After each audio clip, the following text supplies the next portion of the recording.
는요 여호수아 9장입니다. 여호수아 9장 22절부터 27절까지 구약성경 333면에 있습니다.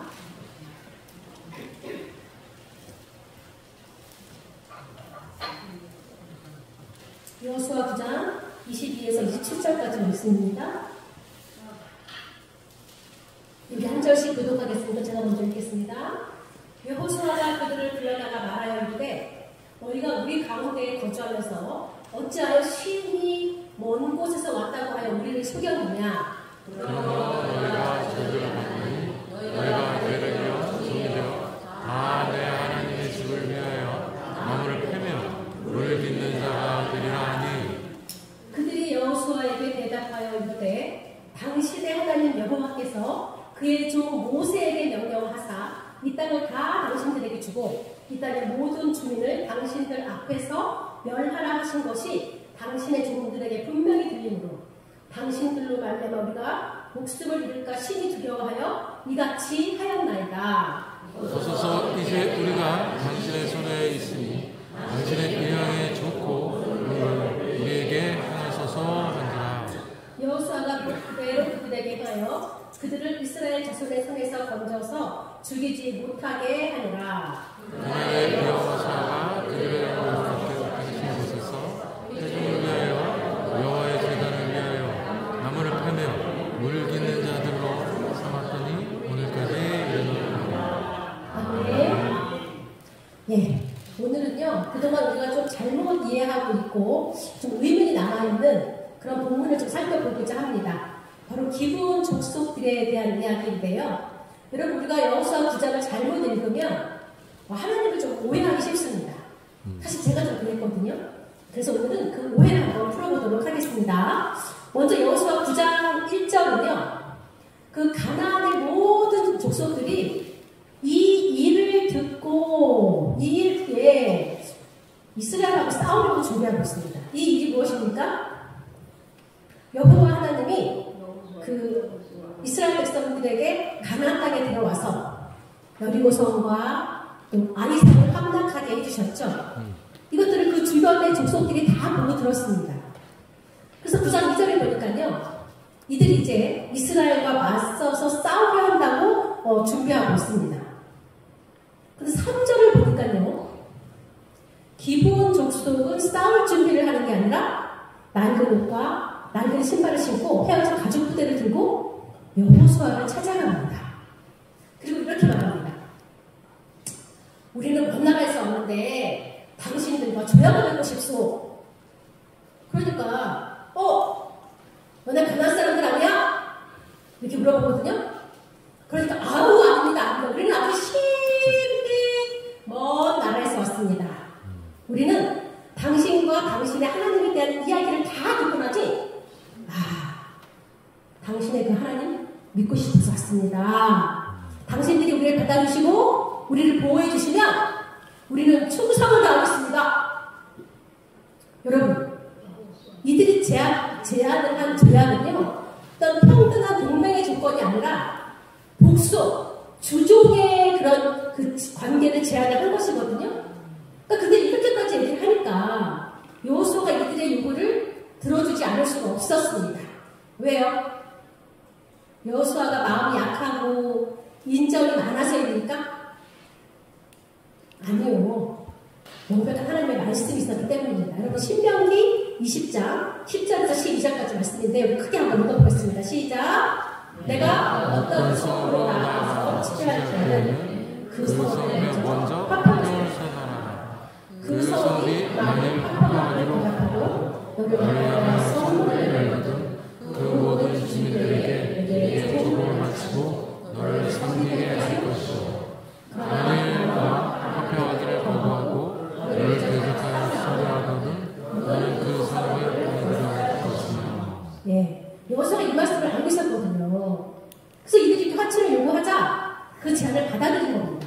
그리고 또 그들이요 자기들이 먼 나라에서 왔다는 증거로요 곰팡이 난 빵과 그 헤어진 그 가죽 그 부대 이런 걸 보여주니까요 정말 믿을 수밖에 없었습니다. 그런데 여러분, 사회 뒤에 이들이 하나님이 진멸하라고 한 가나안 족속이었음이 드러났습니다. 그래서 여기서 해가는 것 같고요. 아니, 너희들 왜 우리 속였냐? 이렇게 물어보니까요. 그들의 대답이 참 기가 막힙니다.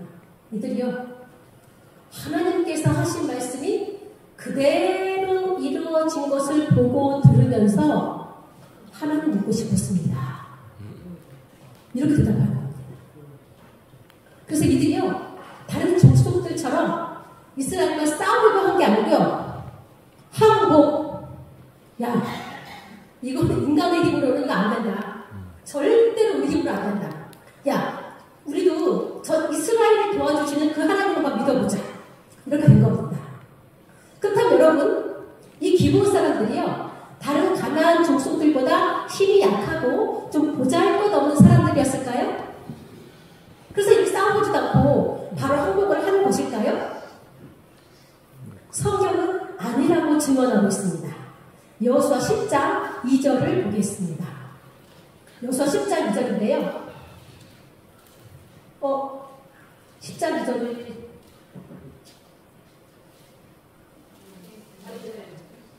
죄송합니다. 이게 아닌데 여호수아 10장 2절이 아니고요. 여호수아 그 기브온 족속에 대한 그 성읍에 대한 소개가 있습니다. 제가 이거를 제가 그냥 읽어드리겠습니다.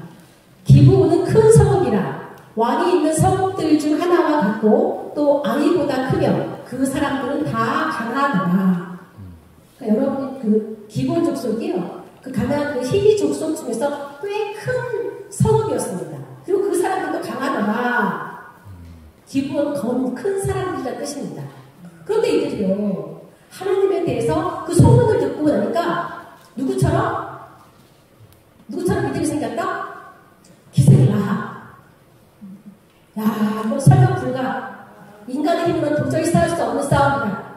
우리도 저렇게 강한 신, 그리고 자기가 하는 말을 철저히 다 지키는 저 신실한 저 여호와 하나님 한번 믿어보자. 이렇게 된 거거든요.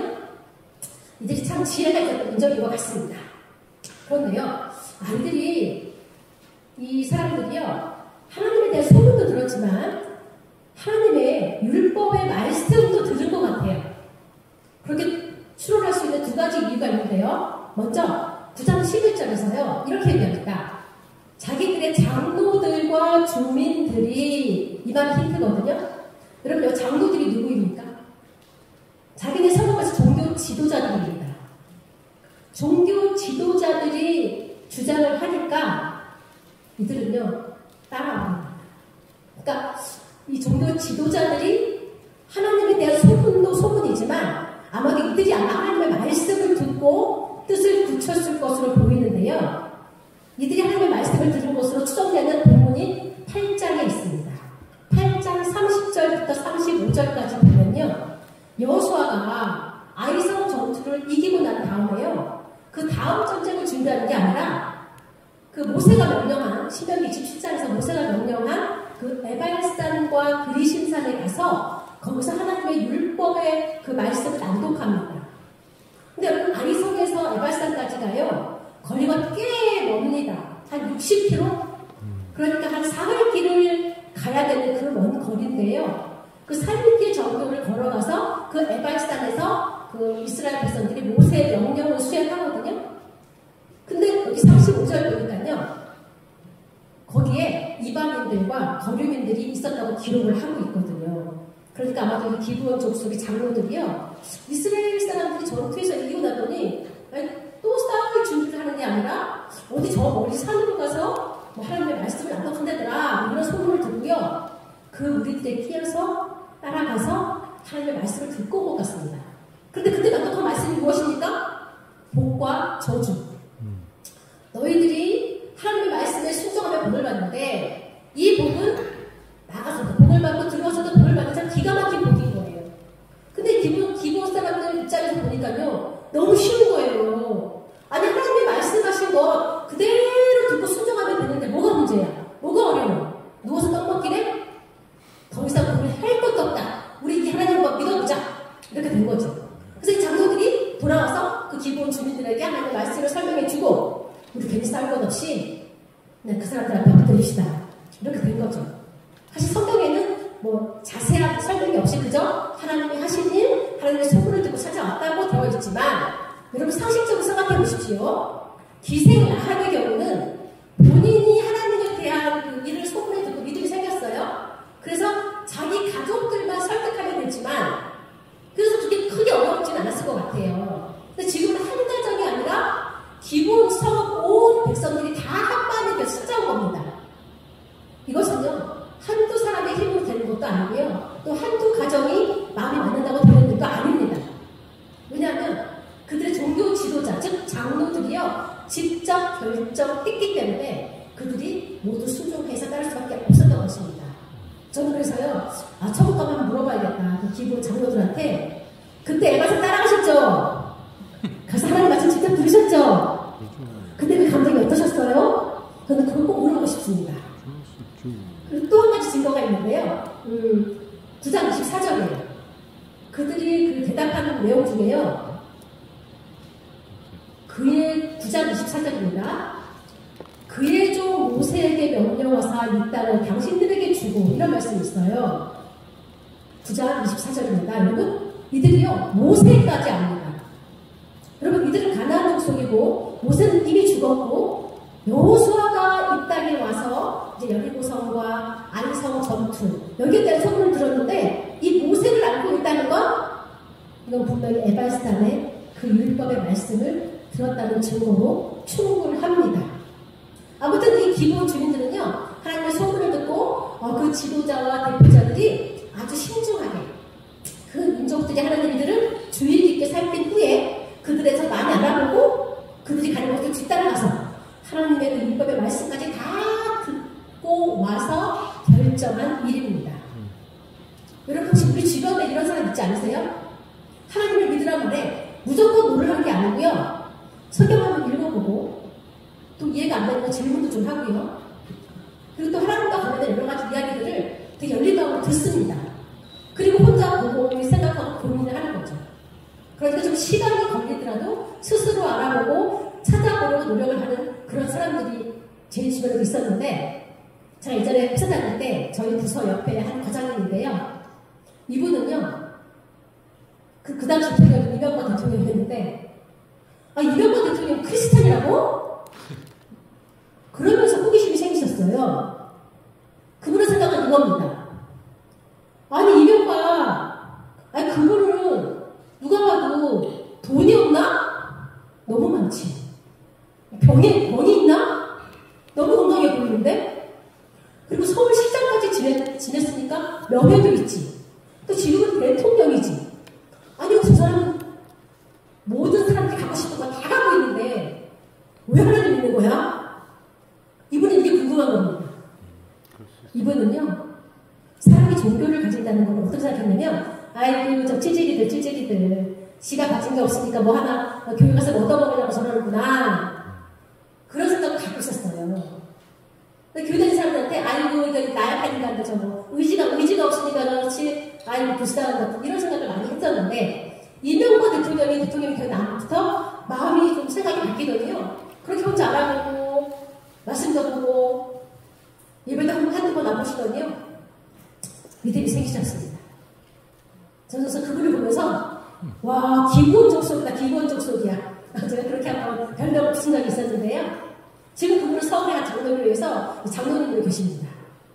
자 다시 본론으로 돌아와서요. 자 이제 그래서 이들이요 이제 거짓말한 것에 대해서 여호수아가 혼이 납니다. 그리고 여호수아가요 그들에게 저주를 내립니다. 평생 나무 패고 물 깃는 일을 시킵니다. 아니 근데 여러분 그 똥낀 놈이 성낸다고 지금 여호수아가 화내고 저주할 때인가요? 사실은 자신의 잘못을 먼저 시인해야 되는 거 아닙니까? 어떤 잘못이요? 여기서 우리가 오해를 많이 합니다. 여러분 여호수아가 잘못한 건 무엇입니까? 화친을 요구한 그들의 요구를 받아들이는 게 잘못입니까? 아니면 지금 전쟁의 상황에서 외부인들의 방문과 화친을 하나님께 하나님께 여쭙지 않은 것에 대한 잘못입니까? 힌트가 9장 14절에 있습니다. 9장 14절에요. 힌트를 주셨습니다. 여호와께 묻지 아니하고. 여러분, 사실 결과가 이렇게 좋으니까 만점이지, 만에 하나 이 기본 족속들이 불순한 의도를 가지고 거짓 화치를 제안했더라면 어떻게 되는 거예요? 민족이 멸절됩니다, 여러분. 그래서 성경에서는요, 그 여호와의 잘못을 지적하는 것이 그의 겸손함, 그의 교만함을 지적하고 있는 것입니다. 지금 전쟁의 상황인데 비록 화치를 맺으러 온 사람들이라 할지라도 하나님께는 여쭈어 봐야 하는 겁니다. 이스라엘 백성 전체가 속아서 파멸할 수 있는 상황이 있기 때문이죠. 또 하나님께 여쭤봤으면 하나님 당연히 받아들이려고 하셨을 테니까요. 아무튼 우리가 오해하지 말아야 될 것은요, 여호수아가 기브온 족속들을 받아들인 것이 잘못이 아니라 그가 전시의 상황에서, 이런 특수한 상황에서조차 하나님께 여쭙지 않고 자기 생각대로 결정하는 그것이 문제이고 잘못인 것을 우리가 알아야 됩니다. 만약에 기브온 족속을 받아들인 것이 죄가 된다면요, 하나님이 지금까지 하신 말씀 정반대되시는 분이 드러나는 것입니다. 우리 아까 신명기 20장 말씀도 살펴봤죠? 저는 그래서 아니 여호수아가 왜 이런 실수를 했을까 곰곰이 생각해보니까요, 여기서 또 하나 우리의 제약된 인간의 본성을 보게 되었습니다. 여러분, 누가 나한테 와서 야, 우리 잘 지내보자, 내가 너 시키는 거 다 할게, 이러면 솔직히 기분 어때요? 너무 좋죠. 어깨가 쫙 펴지면서 내가 더 다른 사람이 된 거 같죠? 아마 이때 여호수아가 그러지 않았나 싶어요. 그렇지 않고서 어떻게 그렇게 쉽게 승낙을 합니까? 정말 이들이 정말 순진한 의도로 찾아왔으니까 망정이죠. 자, 아무튼 그런데 여호수아가 그 책임을 그들에게 전가하면서 그들에게 저주하면서 시키는 게 뭐예요? 비록 나무 패고 물 깃는 이게 하찮은 일이긴 한데요. 그런데 여러분, 이들이 이 일을 어디서 합니까? 성전이에요. 여러분, 시편 84편 10절을 한번 보겠습니다. 시편 84편 10절입니다. 주의 궁전에서의 한 날이 다른 곳에서의 첫날보다 나은자, 악인의 장막에서 사는 것보다 내 하나님의 성전 움직이고 있는 것이 좋사오니. 여러분, 유대인들에게는요, 성전은 꿈의 직장입니다. 왜요? 하나님이 임재하는 곳이니까요. 그래서요, 그곳에서 나무 패고 물 깃고 하나님은 고되지만 기쁨이 있었고 보람이 있었습니다. 여러분, 내가 어떤 일을 하는데 그것이 기쁘고 보람돼요. 최고의 직장 아닙니까? 그러니까 사실 여호수아는 이들에게 저주를 내렸지만 그 저주를 하나님이 복으로 바꿔주신 겁니다. 아무튼 그래서요, 기브온 족속은 비록 이스라엘에게는 굴러온 돌이었지만 하나님이 품어주셔서 성전에서 일을 하면서 지내게 됩니다. 그런데 이 가나안의 나머지 족속들이요, 이것 봐라, 기브온, 니들이 우리를 배신해? 우리랑 연합해서 이스라엘과 싸우는 것이 아니라 니들이 이스라엘에 항복했어? 좋았어. 이러고 보복전쟁을 일으킵니다. 그러니까 이 기브온 족속이 여호수아에게 도와주십시오. 그러니까 여호수아가 어떻게 합니까? 가자, 우린 도와줘야 된다. 우리 화친했잖아, 우리 언약 맺었잖아. 우리가 싸우거든요. 여러분, 이때 그 유명한 태양아 멈추어라 기억하시죠? 여호수아 군대가 가나안 족속들과 싸울 때 여호수아가 태양이 멈추기를 기도했을 때 해가 지기 전에 싸우면서 승리할 수 있었던 그 전쟁 기억하시죠? 그때 하나님이 그 여호수아의 기도를 들어주셨잖아요. 근데 이 전투가 어떤 전투라고요? 기브온 족속을 도와주는 전투예요. 기브온 족속을 보호하는 전쟁이었다고요. 그래서 아마 이 기브온 족속들은요, 이 전쟁을 보면서요, 와, 정말로 여호와 하나님이 진짜 참 신이다. 우리가 하나님 믿기라고 너무너무 잘했다. 이러고 막 박수 치고 막 좋아했을 것입니다.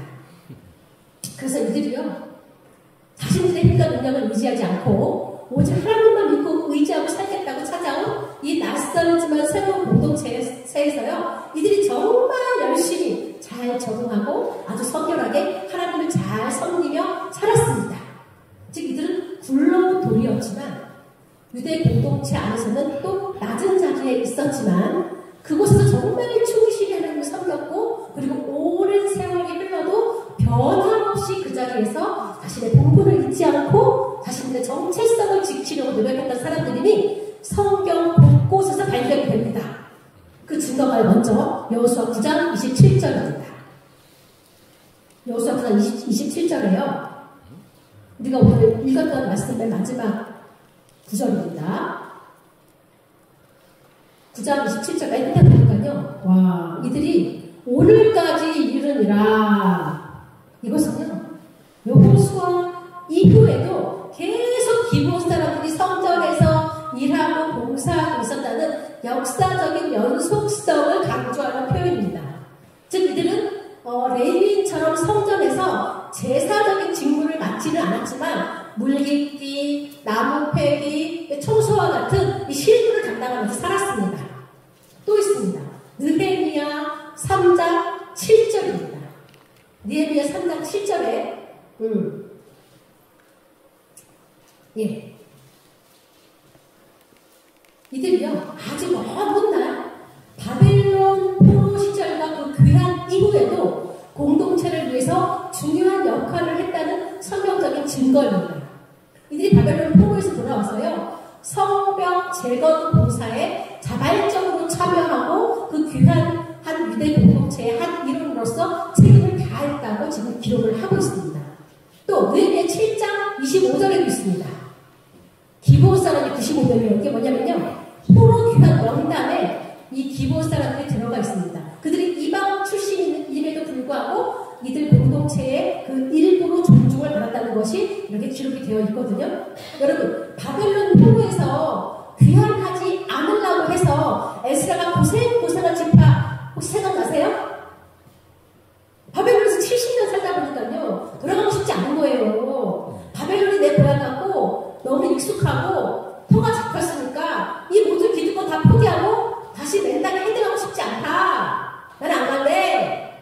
이렇게 한 명도 귀한 자가 없어서요, 에스라가 귀환을 하려고 출발 일정을 딱 버티니까 아무도 없어. 그 지파를 꼭 있어야 돼. 그러고요, 출발 일정을 보름이나 늦추면서 데려간 지파가 누구다? 레위 지파. 레위인들이 없으면 제사를 못 지내잖아요. 에스라가요, 이 사람들을 보내서 설득하고 그래서 데려갑니다. 그런데요, 기브온 사람들은 이렇게 95명이나 되었다고 성경이 자랑하고 기록을 하고 있습니다. 또 있습니다. 느헤미야 10장 28, 29절입니다. 여기 보니까요, 느디님이라고 되어 있는데 이 느디님이 그 기브온 사람들의 후손들을 일컫는 말이라고 그렇게 본 정석이 있습니다. 그러니까요, 이 기브온 사람들은 포로 귀환 후에도 이 새 언약의 갱신에도 참여를 하게 됩니다. 자, 이렇게 하나님의 백성으로 새롭게 편입된 기브온 조속들은요, 정말 이스라엘 백성 못지않게 신앙생활을 아주 신실하게 잘 해냅니다. 그런데 여러분, 이들을 곱지 않은 시선으로 바라보는 사람들이 있었을까요? 없었을까요? 있었겠죠. 요즘 말로 터스데예요, 터스데. 그 터스데의 최고목이 누구다? 이스라엘의 초대왕 사울입니다. 여러분, 사무엘하 21장 1절을 보겠습니다. 다윗의 시대에 헤르고드파의 기근이 3번 있었고, 다윗이 하니까 여쭤보니까요, 사울과 그 피를 흘린 그의 집으로 말미암는다. 그가 기브온 사람들을 죽였다. 이렇게 하나님 말씀해 주십니다. 다윗 시대에요, 3년이나 기근이 드니까요, 다윗이 하나님, 그 이유가 무엇입니까? 무엇을 잘못했습니까? 이렇게 물어보니까 하나님께서요, 사울과 피를 흘린 그의 집으로 말미암으니 그가 기브온 사람을 죽였습니다. 이렇게 말씀해 주십니다. 아니, 기브온 사람들은 여호수아 시대부터 이스라엘과 평화 조약을 맺고 보호받기로 했던 족속인데, 2절에 보니까요, 혹시 2절 있나요? 2절 보니까요, 사울이요, 이스라엘과 유다 족속을 위한 열심으로 그들을 죽였고, 동안 이스라엘 민족이 베들레헴에서 성전을 섬기면서 살아온 이 기본 족속을요, 사울 왕이 그들을 말살할 계획을 세우고 실행한 겁니다. 그런데 성경은 사울이 이런 일을 계획하고 실행했던 이유가 유다 족속과 이스라엘의 환심을 사기 위한 것이라고 기록되어 있는데요. 이게 무슨 말입니까? 참 기가 막히죠. 하나님이 품으신 사람들을 사람이 품지 않고 있습니다. 오늘 보면 9장 18절에도 보니까 그 회중기 족장들을 원망하거든요. 그러니까 이런 사람들이 그 시대에 여러 명 있었던 것 같습니다. 사울 왕은요, 백성의 환심을 사기 위해 무엇이든지 하려고 했던 사람이거든요.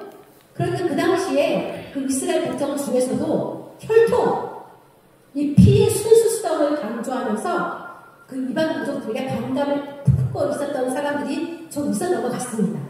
그러니까 그 사람들에게 잘 보이기 위해서 이 기브온 족속을 말살하려고 사울이 했죠. 이렇게 무고한 그 기브온 사람들의 억울한 죽음을 맞이했음에도 불구하고 이 문제는 그 당시 사울과 다윗의 그 왕권 교체와 맞물리면서 사람들의 관심 밖으로 완전히 묻혀버렸습니다. 그러나 하나님께서 이것을 잊지 않으셨습니다. 다윗 왕 때 3년 동안의 큰 기근이 발생하고 다윗은 그 이유를 물어보니 사울이 흘린 기브온 사람들의 피 때문이다. 그러니까 이 사건은요, 다윗이 그 기브온 사람들의 원한을 풀어주기 위해서 그 사울의 자손 중에서 7명을 넘겨주어서 처형하는 것으로 마무리가 됩니다.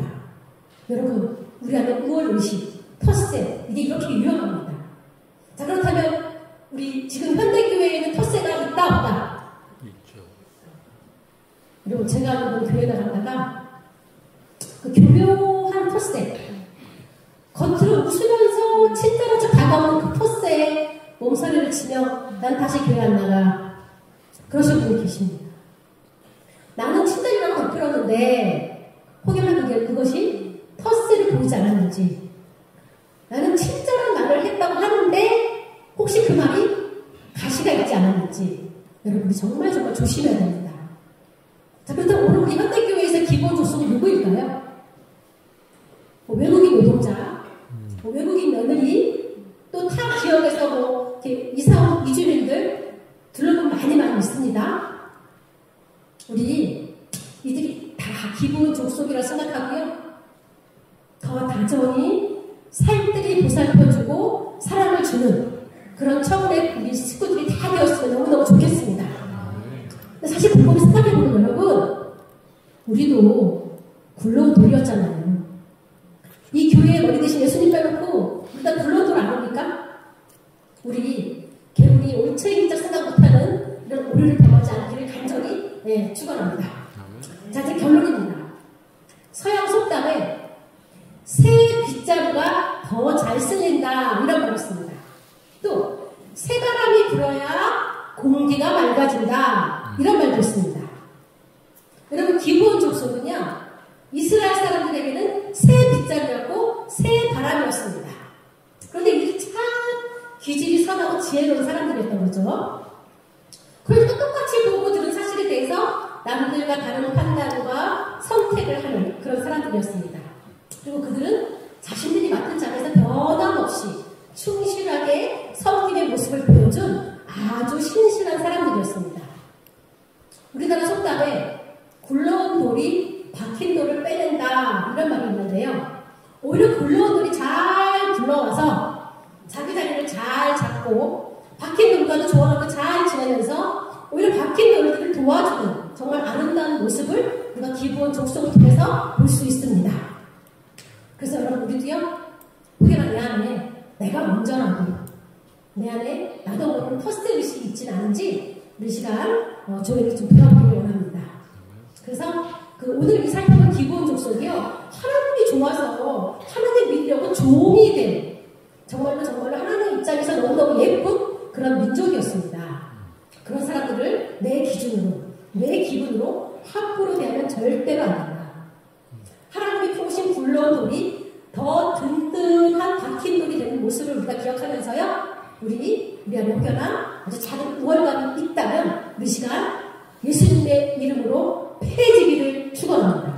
아멘. 그 같이 하나님 안에서 정말 화목하고 화합하는 우리 아름다운 처분의 모든 권속들이 다 되시기를 간절히 축원합니다. 네, 기도하시겠습니다.